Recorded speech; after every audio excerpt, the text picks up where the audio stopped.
Hey everybody, and welcome back to another video. My name is Lily, aka Lily Coy, and I am so happy to have you here. I make videos about health and well-being, diet, lifestyle, mental health. So much goodness goes into this channel. If any of that sounds good to you, hit that subscribe button, ding the bell, stay up to date with my videos. Alright, we are back for another short and sweet Q&A, and this time we're talking about green powders. And may I just say, holy Toledo! Oh my god. Dear Lord, these are expensive. And I mean, I understand why they're so expensive. It must be difficult to cram that many ingredients into a small bottle, which really makes me wonder, you know, it's like with 52 different types of green powder crammed into one bottle, like how much broccoli sprout juice am I really getting? Like how many individual granules of broccoli sprout powder is gonna be in there? And how much is it gonna cost me? Because I can sprout my own broccolis for like 17 cents. It's like you're just gonna end up missing out on the benefits of everything because you're trying to eat everything at once. Anyway, I take issue with green powders. Number one is their price. You know, one of the biggest complaints about healthy diet and healthy eating is that it's so dang expensive. And part of why people have that perception is because products like this are marketed as being oh so necessary to health. These types of products also kind of make it sound like you have to have them in order to, you know, achieve your greatest health. And that's another excuse that a lot of people use. Like, if a whole plant food diet is so gosh darn healthy, like, why do I have to then spend tons of money taking green powders or other supplements in order for me to be healthy? And I really just don't appreciate the perception that these types of products present of them being necessary for health. Another issue that I have with green powders is that they are pretty heavily processed. I mean, you don't take something and turn it into a powder without it undergoing some chemical molecular changes. You know, the food ends up going through crushing or juicing or it's dehydrated either before or after. Oftentimes in these products, extracts are used, so it's not the whole food, it's a certain part of a food that is taken, concentrated, and then put into the product. So there's a huge potential for oxidation, there's huge potential for a lot of the nutrition to be taken out of the product, and obviously you end up with a pretty significant loss of fiber. And as we have come to know over the last decade from microbiome research, fiber is absolutely so important to our health as humans. And when you take the fiber out of a food, you also end up taking a lot of the flavonoid and antioxidant potential out of that food, because a lot of those compounds are actually released in your gut by beneficial bacteria digesting the plant fibers. So it's like these green powders, these green foods do technically, I mean, they maintain some of their nutrition, but how much is lost? And would I not just be better off consuming whole plant foods with all the nutrition and the fiber and the whole food that acts synergistically inside of my body to deliver nutrition to all of my cells? And then I can just spend money on those foods, which are relatively inexpensive. Another issue I have with a lot of these green powder or superfood products is the chain of supply. People can talk a really good game about, oh, we only source the best ingredients, but what does that really mean? Because most companies end up cutting corners, they don't ask questions, they don't do independent testing because it's expensive, and they want to supply a product at a price that will maintain the highest level of profit so that people will buy it and they will make money. Like, that's capitalism.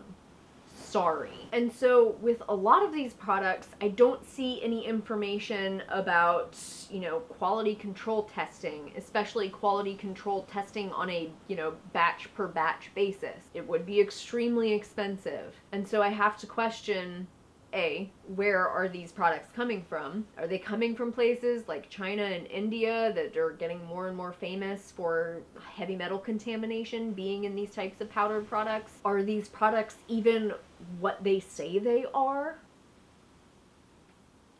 I don't know.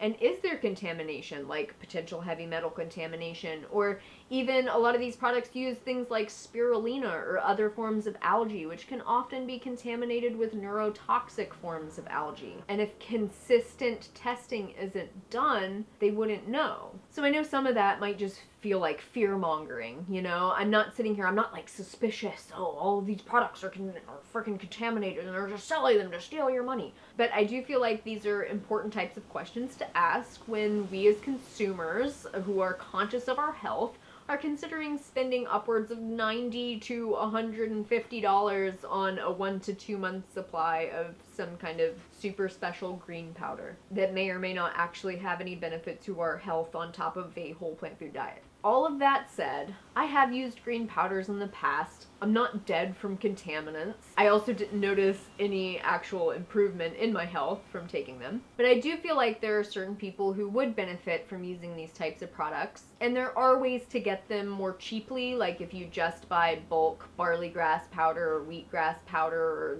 I don't know, kale powder or whatever's available, and kind of make your own combinations. That can cut down on cost quite a bit. But the types of people that I feel like would benefit from using these types of powders are people who are like just transitioning. People who maybe really hate vegetables.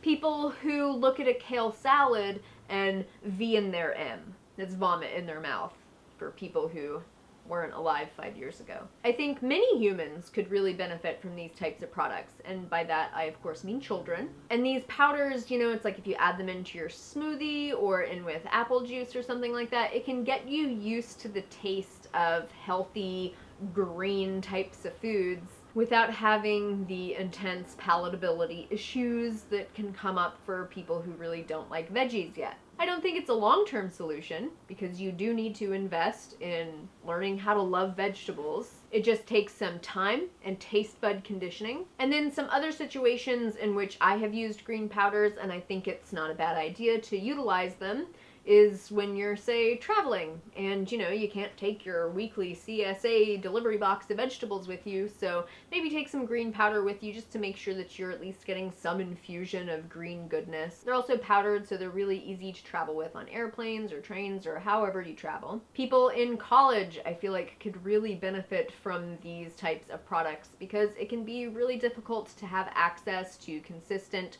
fresh vegetables when you are in college, especially if you're in a dorm and eating in the cafeterias. So the green powders can be a great way to just infuse yourself with a little extra nutrition. And then people who are under stress or people who are feeling depressed. You know, I've had times of depression where it's just so freaking hard to find the motivation to take care of myself or to choke down a kale salad between tearful, shuddering sobs. And so I think it can be really helpful to just kind of nurse yourself through that with these types of nutrient-dense processed foods. I think it's a lot better than nursing yourself with Coca-Cola.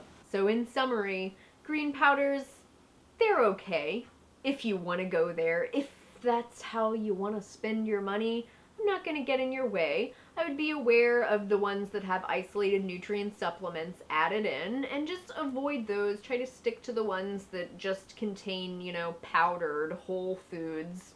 They're not whole. I'll put some links below to some brands that I have used in the past but don't feel the need to use regularly now. But you know, these powders and stuff, like, they can have some use. Certainly if in certain situations or for certain people or through a transition to a more healthful diet. So like I said, use them if you want to. Don't if you don't want to. They're absolutely not necessary. What is necessary is creating a diet for yourself that's based on predominantly whole plant foods. Okay? So that is it for this short and sweet Q&A. Other questions can go down below. They'll be added to the list. And until next time, make better choices for your sweet self and take really, really good care. I will see you all oh so soon.